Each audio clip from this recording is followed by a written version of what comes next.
ಏನಾದರೂ ಸಮಸ್ಯೆ ಇದೆಯಾ? ಕುಡಿಯೋ ನೀರು, ಫಿಲ್ಟರ್ ನೀರು ಇದೆಯಾ ಕುಡಿಯೋಕ್ಕೆ? ಸ್ನಾನಕ್ಕೆ ಬಿಸಿನೀರಿದೆಯಾ? ನಮಗೆ ಬಿಸಿನೀರಿದೆ, ಬಟ್ ಅದು ಯಾವಾಗ ಬೇಕಾಗುತ್ತೆ, ಜಾಸ್ತಿ ಬರಲ್ಲ.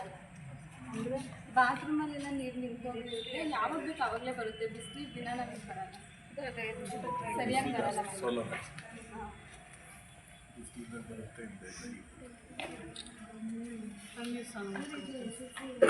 ನಮ್ಮ ಬಾತ್ರೂಮಲ್ಲೆಲ್ಲ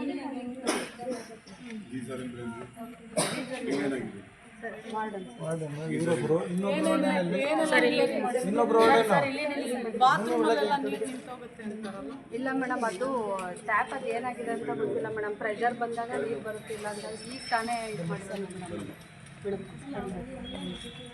ಅವರು ಕಾಲೇಜ್ ಅಷ್ಟು ವಾರ್ಡನ್ ಮೇಡಮ್, ಇವರು ಹೈಸ್ಕೂಲ್ ಅಷ್ಟೇ.